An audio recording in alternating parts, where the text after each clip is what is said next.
Minamahal kong kapatid, alikate mag-usap tayo sandali tungkol sa kapangyarihan, NG, pagtawag sa Diyos. Alam mo, minsan dinudurok tayo ang buhay.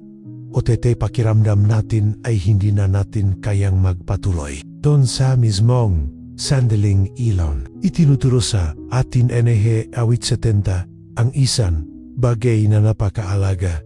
Hindi natin kailangang harapin ang lahat ng mag-isa.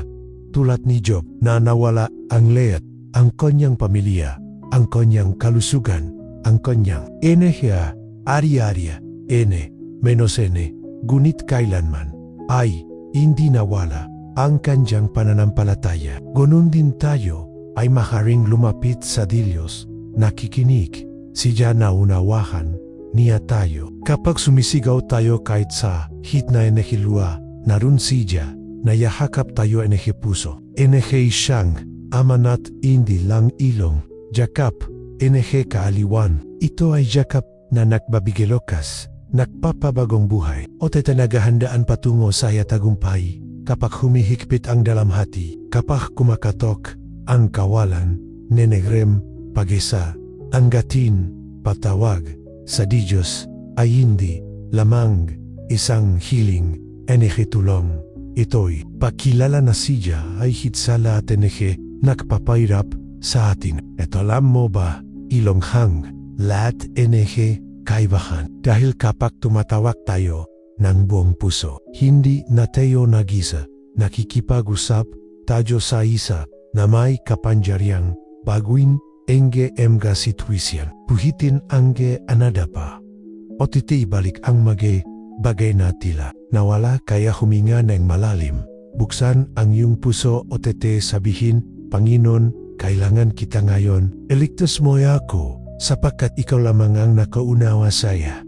Aking sakit o makapagibagalokas upang ako'y magpatuloy. Bawat salitang lumalabas sa ating bibig sa oras na ilong ay naririnig, makapangyarihan o nakapagbabago. Kailaman ay hindi pinababayaan, NG, Diyos ang isang taimtim na panawagan. Alam mo, madalas na iniwan tayo, NG buhay, na package, napapagod ang katawan hindi tumitigil, saya pag-isip ang isapin at nabibigatan ang puso sa dami, NG, alalaanin o kahit pilit neting medjing matatak. Nararamdaman natin na nasa hangganan na tayo. At alam mo iba, normal lang yun. Hindi inasan, NG Deus na maging mga superhero tayo. Ang nais niya ay medjing tapat tayo siya. Kanya tungkol sa ating kainang kapag inamin natin na hindi natin kayang mag-isa. Doon nagsisimulang kumilos ang lakas NG. Diyos ang yayakaping niya tayo.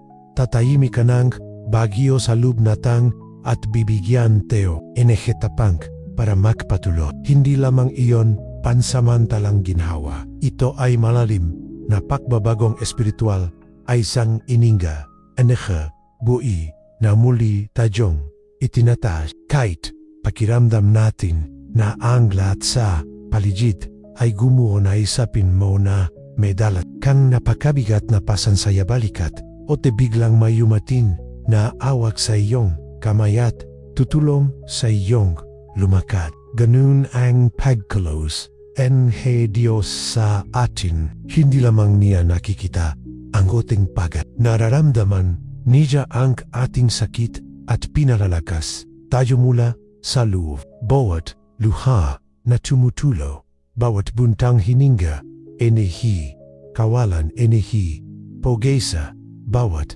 salitang hindi ko na alam ang gagawin, lahat NG ilon ay naririnig niya at ang ang pagbabagong ito ay hindi nakadepende sa loki NG, ating laban o sa aba NG, panahon NG, ating pagkapagod. Ibinibigay niya ang kapahingahan kung saan ang mundo ay puro pagod lang hanggang giniyalo. Ibinibigay niya ang poza kapag lahat ay tila nawala. Ipinapolala niya sa gitna ng kaguluhan na hindi tayo nag-iisa o nakasama siya. Kaya nating harapin ang anumang bagyo kapatid.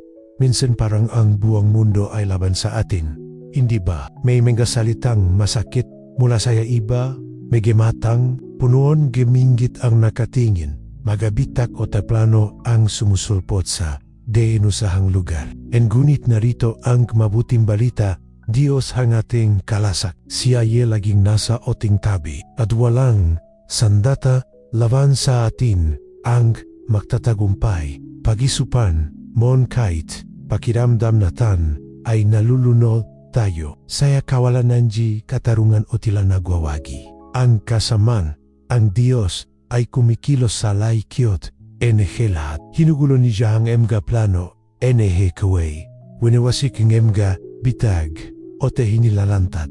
Ang katotohanang nakatago, siya hang tagapagtanggol, ating buwa, nakpoprotekta siya ating isipan, siya ating puso, at sa ating danggal. Kahit pakiramdam natin ay walang nagtatanggol sa atin ang pinakanakakamangga, hindi natin kailangang gumanti ng may galit. Hindi natin kailangang magiganti. Hindi natin kailangang ubusin ang ating lakas para ayusin ang lahat. Ang Diyos ay makatarungan. Siya ang lumalaban para sa atin ng perpekto otisay sa tamang oras. Bawat atake, bawat maling salita, bawat kasamahan na nakapalibot sa atin ay siya ang arapin, kaya makakapa, bahinga tayo. Makakalakat tayo ng may kumpiyansa. Alam na hindi tayo basta-basta iniiwan ang mundo kapag nagtitiwala tayo sa katarungan ng Diyos. Nonoan natin na kaya niyang poguhin ang anyumang mahirap na sitwasyon upang tayo ipalakasin, turuan at ingat. Ang ating seguridad ay wala sa ating sariling kamay kundi sa makapangyarihang kamay isa na kailanman ay hindi pumapalya. Alam mo, madalas din tadyong nagdadala sama lub hinanakit. Takot o tete, mega alalahanin. Sinusubukan neting ayusin lahat ng mag-isa. Ngunit ang katotohanan, ang bigat na iyan ay lalo lamang nagpapayna sa atin o tayumago, kapayopang nais, ibigay Diyos andun, pumapasok, ang kaalagaan, paglalagak, lahat sa Kanya. Kapag inilaga, initan sa Kanyang, kamay, ating sakit. Pagkadismaya, at meho pagsubok, ay zang kamanghomango, bagay ang nangyayari. Ibinibigay niya ang kalehan, kinagawa niyang kagalakan ang lungkot ang hirap, o tetetagumpay ang laban. Bawat sugat na parang impossible na gumaling. Bawat luhang pumatak, bawat takot na pumipihil, lahat ilon ay kaya niyang baguin.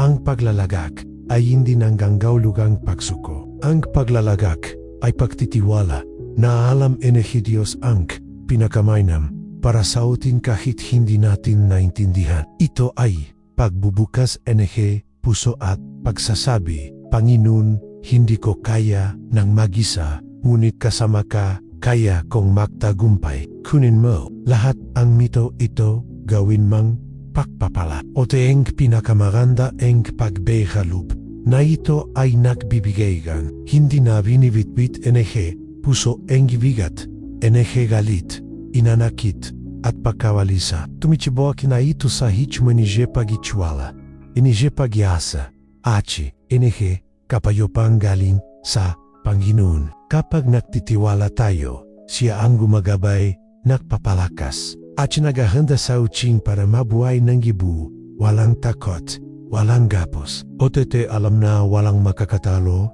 saya atin hanggate, kasama siya.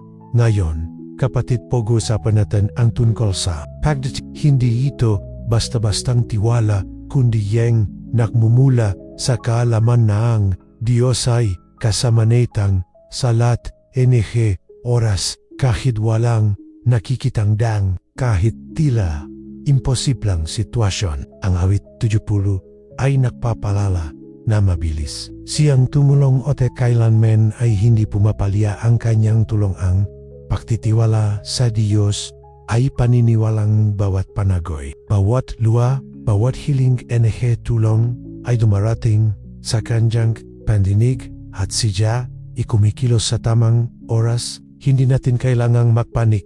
Hindi natin kailangang lumaban mag-isa. Hindi natin kailangang mag-alala sa kawalan, NG katarungan o sa NG pagsubok. Siya ang ating lakas, ating pag-asa at ating kanlungan.